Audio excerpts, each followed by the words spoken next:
14 जनवरी मकर संक्रांति पर चुपचाप ये एक गुप्त जड़ अपने घर लेकर के आ जाना, छप्पर फाड़कर होगी धन वर्षा।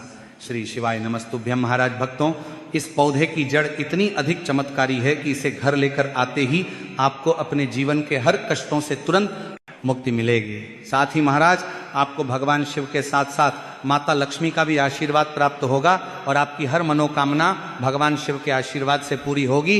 पूरे साल आपके घर में अन्न और धन के भंडार भरे रहेंगे, साथ ही जीवन की हर अधूरी इच्छा होगी पूर्ण। जी हाँ भक्तों, जो भी व्यक्ति मकर संक्रांति और षटतिला एकादशी के महासंयोग में सिर्फ इस पौधे की जड़ को अपने घर लेकर के आ जाता है, उस व्यक्ति का भाग्य 7वें आसमान पर होगा। करियर और कारोबार में मिलेगी उन्नति। आने वाले समय में आपको कामयाब होने से कोई नहीं रोक पाएगा। तो महाराज आपकी जानकारी के लिए बता दें कि मकर संक्रांति का त्योहार आने में बस कुछ ही दिन शेष रह चुके हैं, और अगर आप भी यदि मकर संक्रांति पर इस पौधे की जड़ को अपने घर लेकर के आ जाते हैं तो मात्र इतना ही करने से आपको साक्षात भगवान शिव की कृपा तो प्राप्त होगी ही, और माता लक्ष्मी का आशीर्वाद भी पूरे साल भर आपके ऊपर बना रहेगा। महाराज हम ऐसा इसलिए कह रहे हैं क्योंकि मकर संक्रांति पर इस बार षटतिला एकादशी भी पड़ रही है, और यह महासंयोग लगभग 33 वर्षों के बाद बन रहा है, और एकादशी की तिथि भगवान विष्णु और माता लक्ष्मी को समर्पित होती है, और इसी के साथ इस दिन मकर संक्रांति भी पड़ रही है। और भगवान शिव को औघड़, योगी और तपस्वी कहा गया है, और मकर संक्रांति से ही तप, साधना और संयम का काल आरंभ होता है। यही कारण है कि कई शिव भक्त इस दिन से शिवलिंग पर जल अभिषेक, तिल और बेलपत्र अर्पण, मौन व्रत या जप, शिव साधना आरंभ करते हैं। इसी के साथ महाराज इसी दिन धन योग, महालक्ष्मी योग, सर्वार्थ सिद्धि योग, अमृत सिद्धि योग और दान योग जैसे शुभ योगों का निर्माण हो रहा है। और भक्तों, अगर इस दिन धन योग और महालक्ष्मी योग का निर्माण होता है तो पूरे साल का नियंत्रण माता लक्ष्मी जी के हाथों में होता है। तो महाराज यदि आप भी इस जड़ को हमारे बताएं अनुसार शुभ मुहूर्त देख करके अपने घर लेकर आ जाते हैं तो आपको पूरे साल भगवान शिव और माता लक्ष्मी का आशीर्वाद प्राप्त होगा। इसी के साथ आपको अपने जीवन के समस्त प्रकार के आर्थिक कष्टों और आर्थिक परेशानियों से मुक्ति मिल जाएगी। पूरे साल माता लक्ष्मी जी की कृपा से आपके ऊपर धन की वर्षा होगी। आपके जीवन में धन आने के रास्ते खुल जाएंगे। महाराज जिस जड़ को हम आज आप सभी को बताने वाले हैं उसमें स्वयं भगवान शिव का निवास माना जाता है। तो चलिए भक्तों, जान लेते हैं कि आखिर आपको ये जड़ मकर संक्रांति पर किस समय और किस प्रकार से लेकर के आनी है, ताकि आपका जो सोया हुआ भाग्य है वो चमक सके, और परिवार में जो भी रोग चल रहे हैं, शारीरिक पीड़ाएं हैं, आपकी जो मनोकामना है जो लंबे समय से परिपूर्ण नहीं हो पा रही हैं, आपके जीवन में दुख और परेशानियां बहुत ही अधिक बनी हुई है, तो भक्तों यह वीडियो आपके लिए बहुत ही चमत्कारिक होने वाला है और आपके भाग्य की रेखाएं इसके माध्यम से चमक उठेगी। महाराज ध्यान दीजिए, यदि आपने पशुपति व्रत कर लिए हैं, आपने सभी प्रकार के उपाय कर लिए हैं, लेकिन आपको मनचाहा विवाह नहीं हो पा रहा है, पुत्र प्राप्ति नहीं हो पा रही है, साथ ही साथ आपके ऐसे कई प्रकार के कार्य जो अभी तक परिपूर्ण नहीं हो पाए हैं, तो यह सभी कार्य इस एक कार्य से परिपूर्ण होने वाले हैं। तो महाराज आपका और अधिक समय व्यर्थ न करते हुए हम उस जड़ की बात कर लेते हैं, जैसे कि इस जड़ की सबसे अधिक महत्वता बताई गई है। देखिए, यदि इस जड़ को आप इस मकर संक्रांति पर अपने घर लाकर अच्छी तरह से धोकर स्थापित करके और पूरे साल महादेव की पूजा के लिए काम में लेते हैं तो आपके जो भाग्य हैं वह चमक जाते हैं। इस पेड़ की जो जड़ है वह अमृत है, इस पेड़ की मिट्टी जो है वह अमृत है, इस पेड़ की जो छाया है, जो भी व्यक्ति इसमें कुछ क्षण विश्राम कर लेता है तो ऐसा कहा जाता है कि भक्तों के सारे रोग, सारे दुख दूर हो जाते हैं। इस पेड़ की पत्ती को यदि शिवलिंग पर चढ़ाया जाता है तो भक्त की सभी कामनाएं सिद्ध हो जाती हैं। इस पेड़ की जितनी महत्वता बताई जाए उतनी कम है। इस पेड़ को, इस वृक्ष को मकर संक्रांति पर जो भी पति पत्नी लगा देते हैं उनके घर पुत्र का जन्म होता है। यदि लंबे समय से संतान प्राप्ति नहीं हो पा रही है, संतान सुख नहीं मिल पा रहा है, तो ये सभी समस्याएं भी समाप्त होती हैं, क्योंकि ये जो पौधा है महादेव का स्वयं अंश माना गया है। ये पौधा कोई सामान्य नहीं है, ये पौधा एक चमत्कारिक पौधा है। जिस वृक्ष यानी कि जिस पौधे की हम बात कर रहे हैं वह है महाराज बेलपत्र का वृक्ष। भक्तों, मकर संक्रांति का त्योहार कुछ ही दिनों में आने वाला है और इस मकर संक्रांति पर आपको बेलपत्र की वृक्ष की जड़ को किसी भी दिन अपने घर लेकर के आ जाना है। यानी कि आपको बेलपत्र का जो वृक्ष है इससे तोड़ के लानी है और इसे आपको अपने घर लाके अच्छे से इसे साफ सुथरे पानी से धो लेना है। देखिए, ये जो बेलपत्र की जड़ आप लेकर के आएंगे तो इसे आपको शुभ तिथि में लेकर के आना है। तो महाराज, बेलपत्र की जड़ को लेकर के आने से पहले आपको बेलपत्र की पत्तियों को तोड़ने और इस जड़ को लाने से जुड़े कुछ नियम भी जान लेना चाहिए।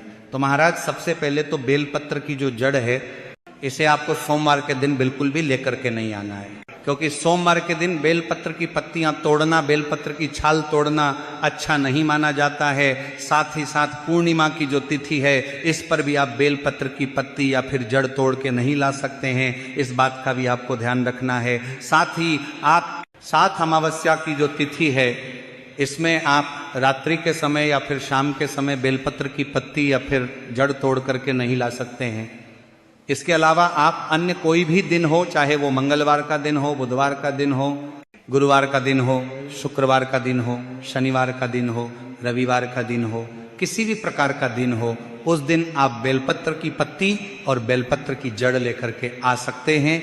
मात्र आपको सोमवार, मासिक शिवरात्रि, प्रदोष, अमावस्या, पूर्णिमा, इन तिथियों पर बेलपत्र की वृक्ष की पत्ती या फिर जड़ लेकर के नहीं आना चाहिए। तो देखिए महाराज, सबसे पहले तो आपको बेलपत्र की जड़ अपने घर लेकर के आ जानी है। अब भक्तों ध्यान दीजिए कि इस बार लोगों के मन में यह भी कंफ्यूजन है कि मकर संक्रांति 14 जनवरी को मनाए या 15 जनवरी को। तो महाराज, आप सभी की जानकारी के लिए बता दें कि जिस दिन जिस तिथि पर सूर्य देव धनु राशि से मकर राशि में प्रवेश करते हैं या सूर्य का उत्तरायण जिस दिन होता है उसी दिन की मकर संक्रांति मानना सर्वश्रेष्ठ है। और महाराज, इस वर्ष सूर्य देव 14 जनवरी को दोपहर 3 बजे के लगभग धनु राशि से मकर राशि में प्रवेश करेंगे, इसलिए इस वर्ष 14 जनवरी को ही मकर संक्रांति मानना सर्वश्रेष्ठ रहेगा। लेकिन महाराज, आपके क्षेत्र में आपके आसपास जी भी दिन मकर संक्रांति मनाई जाए उसी दिन आपको भी मकर संक्रांति का यह पर्व मानना है, लेकिन शास्त्र सम्मत 14 जनवरी को ही मकर संक्रांति का पर्व रहेगा। और महाराज, इस वर्ष मकर संक्रांति पर शक्तिला एकादशी भी पड़ रही है। ऐसे में यदि आप चाहे तो बेलपत्र वृक्ष की यह जड़ मकर संक्रांति से पहले भी तोड़ करके अपने पास रख सकते हैं, लेकिन इस जड़ का उपाय आपको मकर संक्रांति के दिन ही करना है, क्योंकि एकादशी के दिन भी किसी भी पेड़ पौधे या वृक्ष की पत्ती, तना या फिर जड़ को तोड़ना शुभ नहीं माना जाता है। इसीलिए आप चाहे तो 14 जनवरी से पहले भी ये जड़ तोड़ करके ला सकते हैं, इसमें भी कोई दिक्कत और परेशानी नहीं है। लेकिन ध्यान रखें, मकर संक्रांति से पहले सोमवार का दिन भी आने वाला है, तो सोमवार के दिन भी आपको बेलपत्र की जड़ को तोड़ने से बचना है, वरना ये महादेव को क्रोधित भी कर सकता है। तो महाराज, सबसे पहले तो आपको शुभ तिथि देख करके ये जड़ अपने घर लेकर के आना है और आपको इसे अच्छे से साफ सुथरा करके शिव मंत्रों का वंदन करना है। आपको श्री शिवाय नमस्तुभ्यम या फिर ओम नमः शिवाय इस मंत्र का लगातार जाप करते रहना है। तो महाराज, सबसे पहले तो आप जो बेलपत्र की जड़ लेकर के आए थे इसे आपको किसी भी कपड़े में बांध लेना है। अब देखिए, बेलपत्र की जड़ को किसी भी कपड़े के ऊपर रखने के बाद इसके बाद आपको कोई सा भी एक पत्थर लेना है। आपको मात्र एक छोटा सा पत्थर लेना है और जो आपने पत्थर लिया है उस पर आपको गंगा जल या फिर किसी भी प्रकार का शुद्ध जल थोड़ा सा डाल देना है और जो आपके पास बेलपत्र की जड़ थी, बेलपत्र के वृक्ष की जड़ थी, उसे आपको इस पत्थर के ऊपर घिसना है। यानी कि आपको बेलपत्र के वृक्ष की जड़ अपने घर लेकर के आनी है। इसके बाद आपको किसी भी प्रकार का पत्थर लेकर के उस पर आपको गंगा जल या फिर किसी भी प्रकार का अन्य जल छिड़क करके इस पर ही आपको जो आप बेलपत्र के वृक्ष की जल लेकर के आए हैं उसे घिस के चंदन के रूप में तैयार करना है। अब आपको ये जो चंदन है, इसे आपको यदि आपके वहाँ 14 जनवरी को मकर संक्रांति मनाई जाए या फिर 15 जनवरी को मकर संक्रांति मनाई जाए, यानी कि जिस भी दिन आपके वहाँ मकर संक्रांति का त्योहार मनाया जाएगा, तो उस दिन आपको इसे लेकर के पहुंचना है भगवान शिव के मंदिर में। अब महाराज इस चंदन से आपको या तो त्रिपुंड का निर्माण करना है, या फिर इसी चंदन से आपको शिवलिंग पर ओम का निर्माण करना है, या फिर जो भी व्यक्ति शिवलिंग पर भगवान शिव की आंखों को उभार देता है इस चंदन से, तो उसका जो बुरे से बुरा समय है वह सभी अच्छे समय में बदल जाता है। कहा जाता है कि महादेव उसे दर्शन देते हैं, गले लगाते हैं और उसके मन की जो कामना है उससे सिद्ध कर देते हैं। तो आपको बेलपत्र की वृक्ष की जड़ लेकर के आनी है और इसका चंदन बना करके आपको भगवान शिव की शिवलिंग पर इसे लेपित करना है। तो महाराज इस प्रकार से आपको पहला उपाय करना है, बेलपत्र के वृक्ष की जड़ के चंदन से आने वाली मकर संक्रांति पर। अब महाराज दूसरा कार्य आपको यह करना है कि आप सभी को विशेष तौर पर बेलपत्र वृक्ष की जो चंदन है, अगर उसे आप शिवलिंग पर चढ़ाते हैं मकर संक्रांति पर, और ये जो शिवलिंग पर चढ़ाया हुआ चंदन है, इसे आप पुनः थोड़ी सी मात्रा में अपनी हथेली में लेकर के इसे ग्रहण कर लेते हैं, यानी कि इस चंदन को प्रसाद स्वरूप भी आप ग्रहण कर लेते हैं। तो ऐसी मान्यता है कि आपके शरीर के जो भी रोग हैं, संकट हैं, कष्ट हैं, वो सभी दूर होने लगेंगे। तो महाराज बेलपत्र की जड़ का यह विशेष उपाय आपको करना है। साथ ही साथ आपको बेलपत्र का वृक्ष भी मकर संक्रांति पर अवश्य ही लगाना है।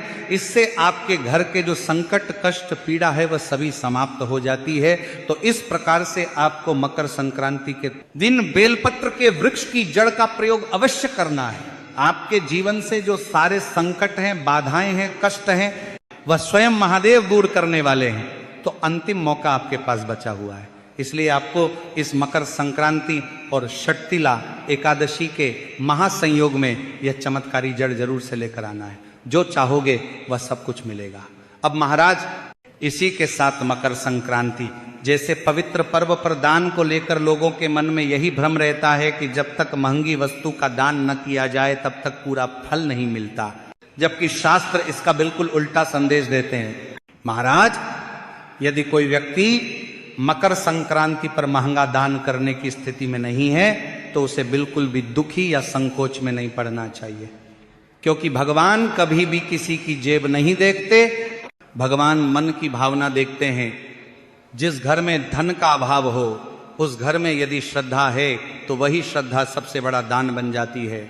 ऐसा व्यक्ति प्रातः स्नान कर ले, सूर्य देव को जल अर्पित कर दे, उस जल में यदि एक दाना तिल या गुड़ भी डाल दे तो वह अर्घ्य पूर्ण माना जाता है। इसके बाद मन ही मन यह संकल्प कर ले कि हे प्रभु, मेरी सामर्थ्य सीमित है, मेरी, लेकिन भाव पूर्ण है।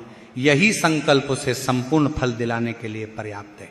यदि घर में थोड़ा सा तिल, चावल, गुड़ या अन्न उपलब्ध हो तो उसे किसी जरूरतमंद को सम्मान के साथ दे देना चाहिए। मात्रा बहुत छोटी हो सकती है अब, लेकिन यदि देते समय मन में अहंकार न हो और ये भाव हो कि मैं प्रभु का दिया हुआ, प्रभु के ही किसी रूप को लौटा रहा हूं, तो वह दान शास्त्रों में संपूर्ण दान माना गया है। यहां तक कि यदि किसी के पास देने के लिए कुछ भी न हो तो किसी भूखे को प्रेम से भोजन करा देना किसी दान पुण्य से कम नहीं होता है, या किसी असहाय की सहायता का मार्ग दिखा देना भी दान ही है, और ऐसा दान भगवान के दरबार में कभी निष्फल नहीं जाता है। अब महाराज उन लोगों की बात करते हैं जो दान करते समय मोबाइल निकालते हैं, सेल्फी लेते हैं, वीडियो बनाते हैं और समाज को दिखाने के लिए दान करते हैं। तो शास्त्र इस विषय में भी बिल्कुल स्पष्ट है। दान यदि प्रशंसा, वाहवाही, नाम और प्रसिद्धि के लिए किया जाए तो वह दान नहीं रह जाता, वह एक प्रकार का सौदा बन जाता है। गीता में ऐसे दान को राजस दान कहा गया है, जिसका फल मिलता तो है लेकिन वह फल क्षणिक होता है, स्थायी नहीं होता। ऐसे दान से न तो पाप कटते हैं और न ही आत्मा को शांति मिलती है, क्योंकि वहां भाव सेवा का नहीं, प्रदर्शन का होता है। इसलिए महाराज सत्य यही है कि मकर संक्रांति पर एक निर्धन व्यक्ति द्वारा श्रद्धा से दिया गया थोड़ा सा दान उस धनवान व्यक्ति के दिखावे वाले दान से कहीं अधिक फलदायी होता है। दान का संबंध धन से नहीं, दान का संबंध हृदय से है। जब दान मौन भाव से, विनम्रता से और बिना किसी दिखावे के किया जाता है, तभी सूर्य देव प्रसन्न होते हैं, भगवान भोलेनाथ प्रसन्न होते हैं और तभी जीवन में संपूर्ण फल की प्राप्ति होती है।